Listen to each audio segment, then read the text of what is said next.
आज हम लोग 9th क्लास का मल्टीपल चॉइस क्वेश्चन कर रहे हैं।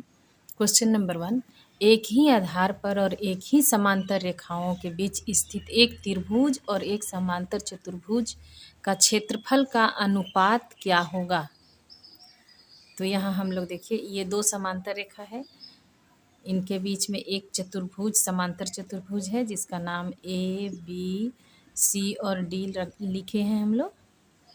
इसमें देखिए, यदि इसका क्षेत्रफल निकालेंगे, ये हमारा आधार है और ये हमारा ऊंचाई हो जाएगा।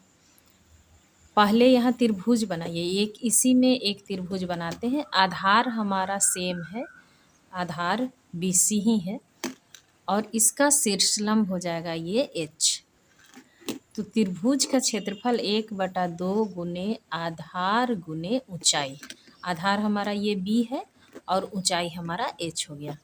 और कह रहा है कि समांतर चतुर्भुज का क्षेत्रफल, तो समांतर चतुर्भुज का क्षेत्रफल ये आधार है और ये हमारा ऊंचाई है। तो ये H से H कैंसिल, B से B कैंसिल, तो यहाँ बच गया 1/2 यानी कि 1:2। तो इस तरह से हमारा ऑप्शन नंबर C होगा। अगला देखिए, एक त्रिभुज जिसका क्षेत्रफल 144 सेंटीमीटर स्क्वायर है और आधार 24 सेंटीमीटर है, तो त्रिभुज की ऊंचाई क्या होगी। हम लोग के पास में दिया हुआ है त्रिभुज का क्षेत्रफल दिया है 144 सेंटीमीटर स्क्वायर। त्रिभुज का क्षेत्रफल बराबर हमारे पास सूत्र होता है 1/2 गुने आधार गुने ऊंचाई। ये 2 इधर आ जाएगा। यहाँ पर आधार का मान दिया हुआ है 24, तो यहाँ 1/2 गुने 24 लिखिए यहाँ पे, गुना H। इस H का मान निकालना है 144 सेंटीमीटर स्क्वायर। यहाँ भी ये सेंटीमीटर में है, तो 12 दूनी 24, 12 बार में कट जाएगा।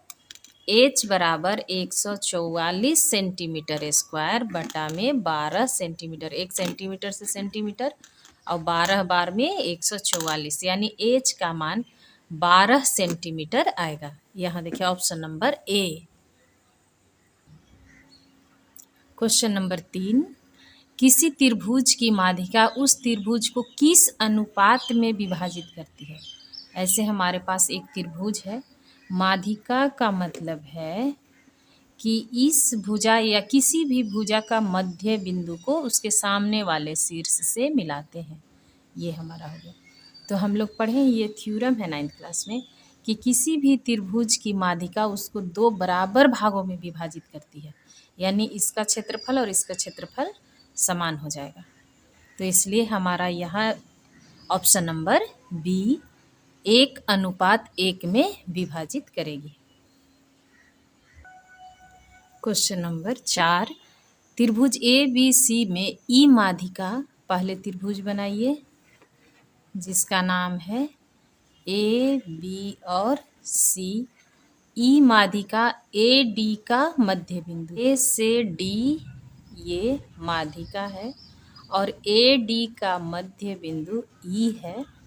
कह रहा है कि त्रिभुज BED, BE और D, इस त्रिभुज का और त्रिभुज ABC का अनुपात ज्ञात कीजिए। इसको भी यहाँ से मिला लीजिए।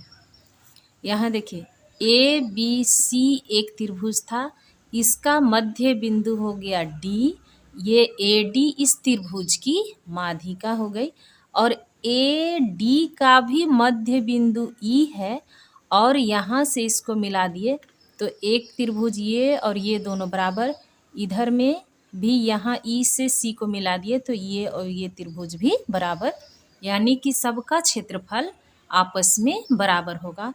तो त्रिभुज BED का जो है वो बड़ा वाला त्रिभुज के साथ अनुपात कर रहा है, त्रिभुज ABC के साथ। तो ये 4 भागों में बटा हुआ है, तो इस त्रिभुज का क्षेत्रफल और बड़ा वाला के लिए तो हम लोग लिख सकते हैं ये चारों बराबर है, यानी कि इतना रूप में हम ABC को 4 के साथ में लिखेंगे तो त्रिभुज BED जो है वो 4 गुना 4 गुना त्रिभुज BED के बराबर, यानी ये कैंसिल, तो हमारा 1/4 यानी 1:4 में आ जाएगा। यानी ये एक त्रिभुज को 4 बराबर भाग में बांट रहा है, एक का क्षेत्रफल को पूरा बड़ा वाला के साथ अनुपात पूछ रहा है। तो इसका ऑप्शन नंबर में आपके पास दिया हुआ जो भी होगा, लेकिन 1:4 इसका आंसर होगा।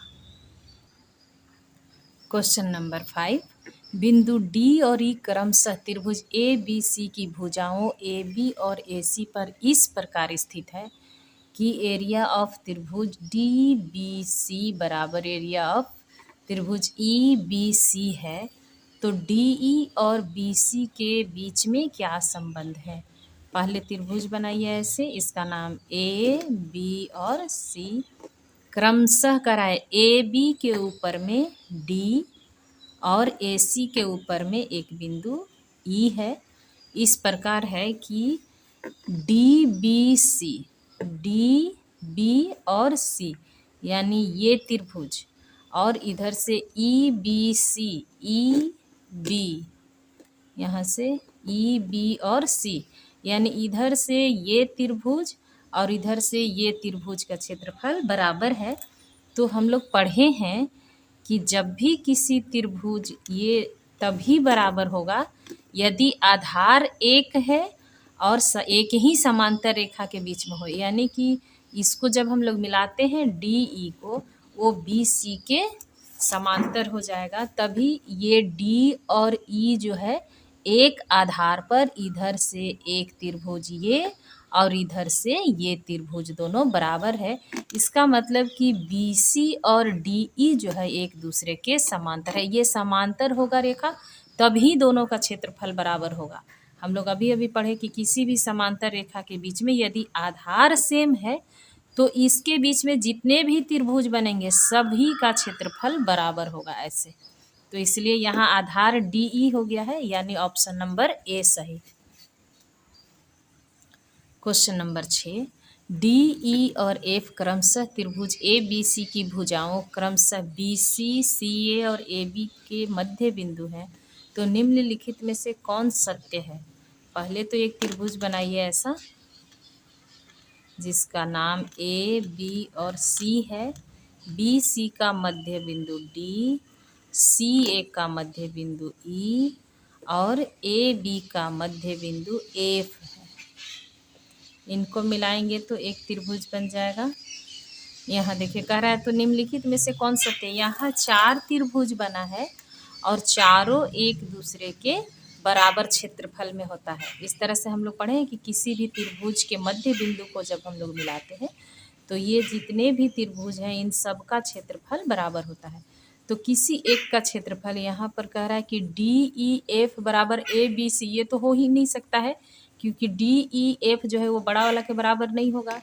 DEF जो है वो बड़ा वाला के आधा है, नहीं चौथाई भाग है, 4 भाग दिख रहा है यहाँ। DEF 2/3 नहीं।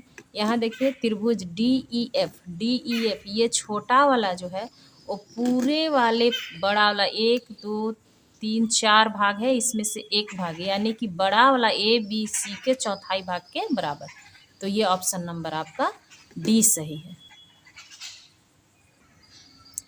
क्वेश्चन नंबर 7, त्रिभुज ABC की माध्यिका उस त्रिभुज को विभाजित करती है हमेशा।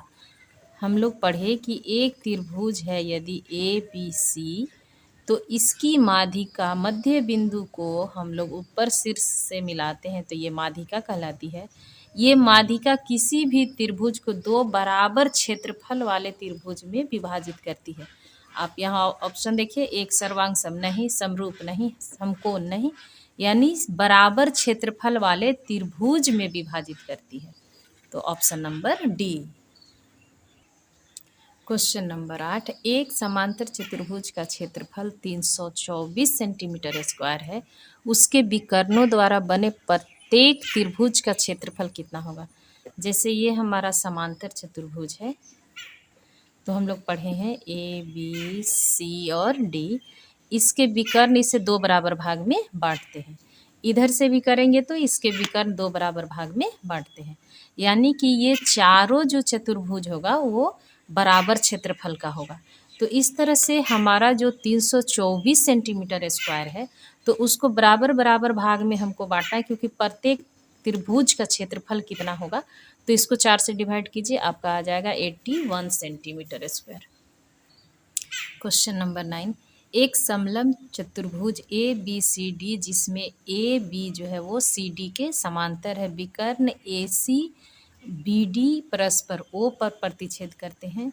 यह दिया है कि त्रिभुज ए ओ डी का क्षेत्रफल बराबर x सेंटीमीटर स्क्वायर है, तो बी ओ सी का क्षेत्रफल कितना होगा इसका पूछ रहा है।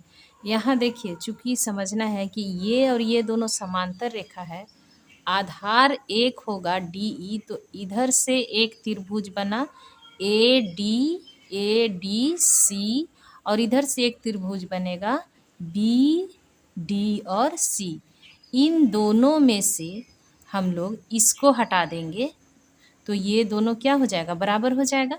यानी कि जितना क्षेत्रफल ए ओ डी का है उतना ही क्षेत्रफल हमारा बी ओ सी का भी होगा, यानी कि option number A x centimetre square. Question number 10 कह रहा, यदि समबाहु त्रिभुज का क्षेत्रफल बताइए। यदि भुजा ए सेंटीमीटर हो, किसी भी समबाहु त्रिभुज का क्षेत्रफल बताना है जिसकी सभी भुजा ए सेंटीमीटर दिया हुआ है। हम लोग बहुत सारे इसमें पढ़े हैं, जैसे हीरोन का सूत्र में भी हम लोग इसका निकाले हैं। तो समबाहु त्रिभुज का क्षेत्रफल √3/4 भुजा का स्क्वायर होता है। हम लोग इसको प्रूफ किए हैं हीरोन का सूत्र वाला चैप्टर में। तो इसका आंसर होगा √3/4 भुजा